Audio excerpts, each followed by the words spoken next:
യോഹന്നാൻ എഴുതിയ സുവിശേഷം അധ്യായം 12. യേശു മരിച്ചവരിൽ നിന്ന് ഉയർപ്പിച്ച ലാസർ പാർത്ത ബേഥാനിയിലേക്ക് യേശു പെസഹയ്ക്ക് 6 ദിവസം മുമ്പേ വന്നു.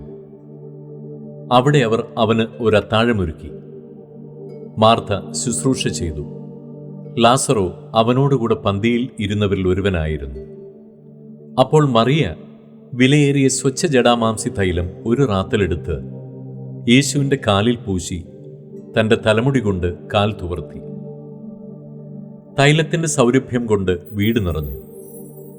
എന്നാൽ അവൻ്റെ ശിഷ്യന്മാരിൽ ഒരുത്തനായി അവനെ കാണിച്ചു കൊടുപ്പാനുള്ള യൂദ ഈസ്കരിയോത്താവ് ഈ തൈലം 300 വെള്ളിക്കാശിന് വിറ്റ് ദരിദ്രന്മാർക്ക് കൊടുക്കാഞ്ഞത് എന്ത് എന്ന് പറഞ്ഞു. ഇത് ദരിദ്രന്മാരെക്കുറിച്ച് വിചാരമുണ്ടായിട്ടല്ല, അവൻ കള്ളനാകുകൊണ്ടും പണസഞ്ചി തൻ്റെ പക്കലാകിയാൽ അതിലിട്ടത് എടുത്തു വന്നതുകൊണ്ടുമത്രേ പറഞ്ഞത്. യേശുവോ, അവളെ വിടുക, എൻ്റെ ശവസംസ്കാര ദിവസത്തിനായി അവൾ ഇത് സൂക്ഷിച്ചു എന്നിരിക്കട്ടെ. ദരിദ്രന്മാർ നിങ്ങൾക്കെല്ലായ്പ്പോഴും അടുക്കയുണ്ടല്ലോ, ഞാൻ എല്ലായ്പ്പോഴും അടുക്കയില്ല താനും എന്ന് പറഞ്ഞു. അവൻ അവിടെ ഉണ്ടെന്നറിഞ്ഞിട്ട് യഹൂദന്മാരുടെ ഒരു വലിയ പുരുഷാരം യേശുവിൻ്റെ നിമിത്തം മാത്രമല്ല, അവൻ മരിച്ചവരിൽ നിന്ന് ഉയർപ്പിച്ച ലാസറെ കാണുവാനായിട്ടും കൂടെ വന്നു.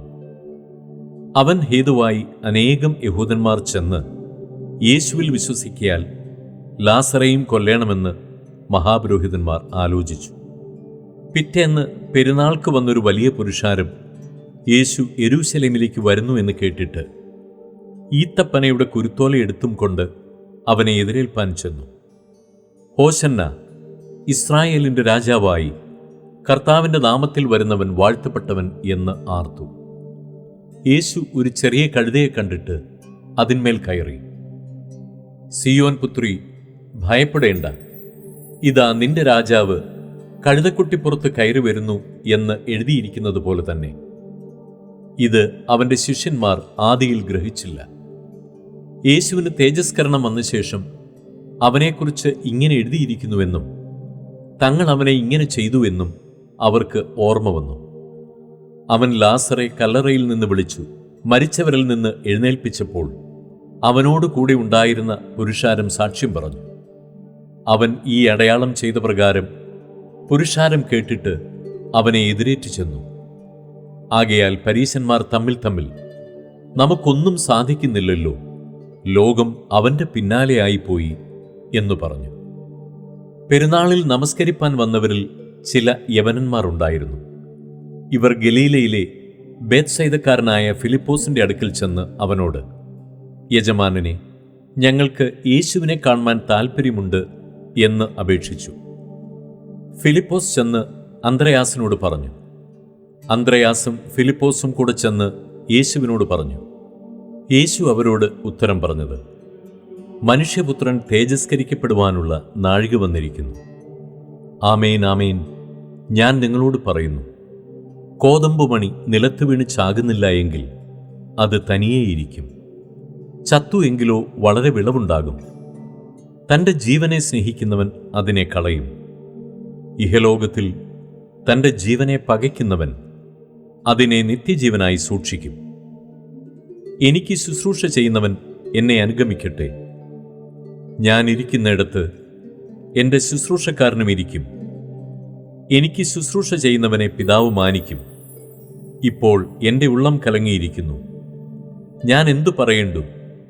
പിതാവേ, ഈ നാഴികയിൽ നിന്ന് എന്നെ രക്ഷിക്കണമേ. എങ്കിലും ഇതു നിമിത്തം ഞാൻ ഈ നാഴികയിലേക്ക് വന്നിരിക്കുന്നു.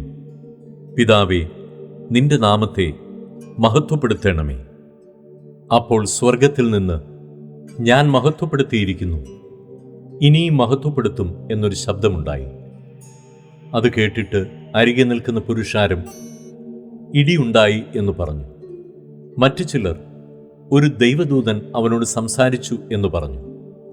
അതിന് യേശു, ഈ ശബ്ദം എൻ്റെ നിമിത്തമല്ല, നിങ്ങളുടെ നിമിത്തമത്രേ ഉണ്ടായത്. ഇപ്പോൾ ഈ ലോകത്തിൻ്റെ ന്യായവിധിയാകുന്നു. ഇപ്പോൾ ഈ ലോകത്തിൻ്റെ പ്രഭുവിനെ പുറത്തു തള്ളിക്കളയും. ഞാനോ ഭൂമിയിൽ നിന്ന് ഉയർത്തപ്പെട്ടാൽ എല്ലാവരെയും എങ്കിലേക്ക് ആകർഷിക്കും എന്ന് ഉത്തരം പറഞ്ഞു.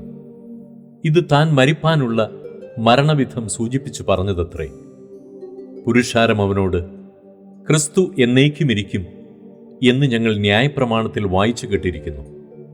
പിന്നെ മനുഷ്യപുത്രൻ ഉയർത്തപ്പെടേണ്ടതെന്ന് നീ പറയുന്നത് എങ്ങനെ?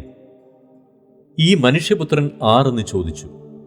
അതിന് യേശു അവരോട്, ഇനി കുറെ കാലം മാത്രം വെളിച്ചം നിങ്ങളുടെ ഇടയിലിരിക്കും.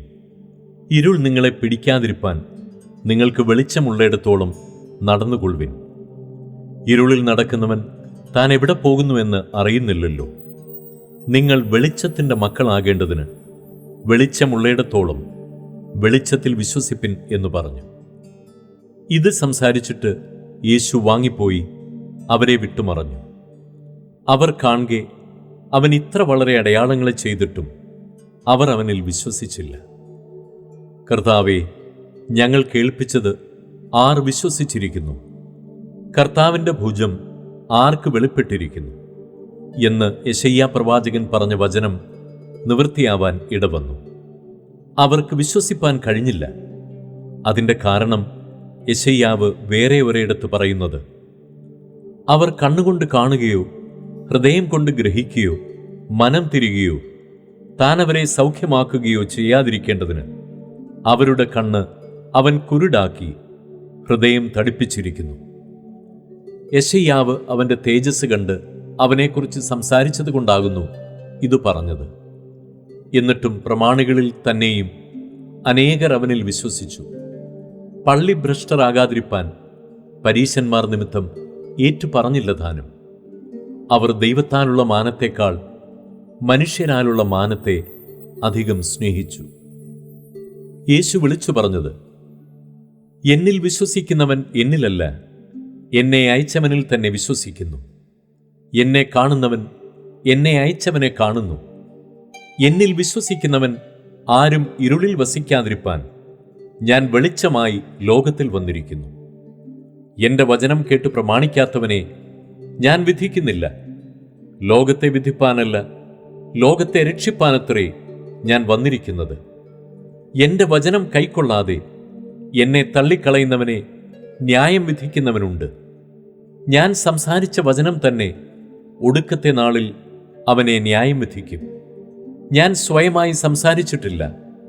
എന്നെ അയച്ച പിതാവ് തന്നെ ഞാൻ ഇന്നത് പറയണം എന്നും ഇന്നത് സംസാരിക്കണമെന്നും കൽപ്പന തന്നിരിക്കുന്നു. അവൻ്റെ കൽപ്പന നിത്യജീവൻ എന്ന് ഞാൻ അറിയുന്നു. ആകയാൽ ഞാൻ സംസാരിക്കുന്നത് പിതാവ് എന്നോട് അരുളി ചെയ്തതുപോലെ തന്നെ സംസാരിക്കുന്നു.